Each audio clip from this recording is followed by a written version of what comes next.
प्रश्नोत्तरी में एक बच्चा यहाँ पे आया कुछ दिन पहले, मेरे से बोला कि गुरुजी मैं कैंसर से पीड़ित हूँ। मैंने कहा कैंसर क्यों हुआ तुम्हें, तुम तंबाकू सिगरेट शराब पीते हो क्या? बोला मैं कुछ भी नहीं करता, लेकिन मैंने चाउमीन बर्गर पिज्ज़ा मैंने खूब खाया, तो ये सब की अधिकता होने से मुझे कैंसर हो गया। सोचिए, आप मानो ना मानो, ये जो आप खा रहे हो ये जहर खा रहे हो। चाउमीन बर्गर पिज़्ज़ा, ये बाज़ार की जितनी तली चीज़ें तुम्हें मिल रही हैं, चिप्स कुरकुरे, सब कुछ जहर है। लेकिन अब समझाए किसे? कितना बढ़िया था आपके यहाँ पहले कि घर में आप भोजन करते थे, घर की रोटियाँ। पहले की माँ गेहूँ को डायरेक्ट पिसवाती नहीं थी, गेहूँ को पहले धोया जाता है, धोने के बाद सुखाया जाता है, फिर पिसवाया जाता है।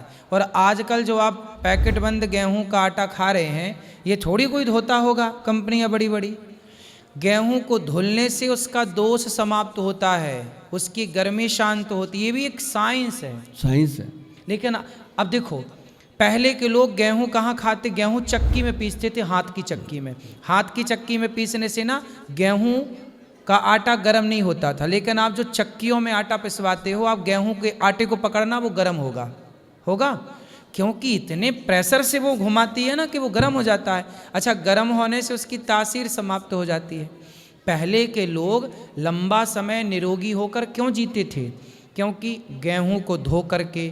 अच्छा, पहले के लोग चावल भी 1 साल पुराना खाते थे। गेहूं भी 1 साल पुरानी, 1 साल तक उसे स्टोर करते ताकि 1 साल में उसकी सारी गर्मी समाप्त हो जाए, उसका दोष समाप्त हो जाए।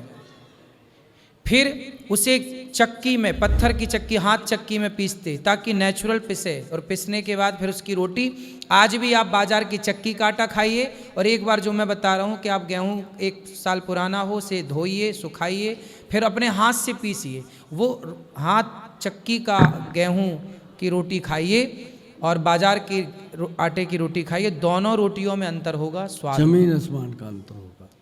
अब लोग ने समझाए कौन? आजकल लोग इतने व्यस्त है पैसा कमाने में कि पैसा तो आ रहा है पर शरीर जा रहा है। एक ना महाराज जी क्या है कि जो थैली का आटा है, थैली का आटा, अब देखो वो कितना बड़ा एक चलो बिजनेस है, थैलियाँ बिक रही हैं तभी लोग बना रहे हैं, नहीं खरीदेंगे लोग नहीं बनाएंगे, डिमांड है तो बनती हैं चीज़ें। लेकिन उस आटे का आप देखिए, रोटी बना के देखिए, 2 घंटे रख दीजिए, रोटी खाने को दिल नहीं करता। सही है। पहले क्या होता था, पहले हम स्कूल से आते थे, रात की रोटी बनी होती थी, उसके ऊपर काली मिर्च, उसके ऊपर लाल मिर्च और नमक लगाया, देसी घी लगाया, उसको गोल रोल करके खा लेते थे, साथ में दूध पी लेते थे। आजकल कुछ भी नहीं है ऐसा, और वो ख़राब भी नहीं होती थी। दूसरी चीज़ क्या है कि अब आटे की बात चली है तो एक बात मैं और बता दूं, क्योंकि हमारे जैसे बहुत सारे लोग इस दुनिया में आए हैं, चले गए हैं, और हम भी चले जाएंगे। लेकिन एक बात मैं आपको बता दूं कि यदि आपने अपना खाना पीना ठीक नहीं किया, आपने अपनी डाइट को ठीक नहीं किया, तो जो हॉस्पिटल बन रहे हैं ना, इतने बड़े बड़े मल्टी स्पेशलिटी हॉस्पिटल, आपको क्या लगता है ये कैसे बन गए? हम सब ने बनाए हैं, क्योंकि हमने वो खाना शुरू कर दिया, हर चौक पे ठेका, हर मोड़ पे ठेका। दारू पीते हैं ठंडी ठंडी, महाराज जी मैं बता दूं, दारू पीते हैं बिल्कुल चिल करके ठंडी, और उसके साथ चिली चिकन खाएंगे आग की तरह गर्म करके, तो फिर पेट में जाके सड़ेगा ना, क्या होगा? एक बार तो जीभ का स्वाद ले लिया, फिर जो पेट का स्वाद मिलता है, फिर मतलब वो चीज़ें जो हैं सिर्फ उसी पे लागू नहीं होती, लागू होती है कि बर्गर पिज़्ज़ा खाया बिल्कुल गरम गरम, ऊपर से कोल्ड ड्रिंक ठोक दिया, तो हुआ क्या? पाचन क्रिया। ठंडा पानी भी पी लेते हैं लोग आजकल, फ्रिज का पानी पीते, फ्रिज का पानी भी जहर है। अच्छा, आप फ्रिज का पानी नहीं पीना चाहिए, दास अनिरुद्ध है ना, मैं वर्षों से, कई साल हो गए, 10 साल से ज़्यादा, मैं हमेशा गुनगुना पानी पीता हूँ, गर्म पानी। देखो स्वस्थ हूँ।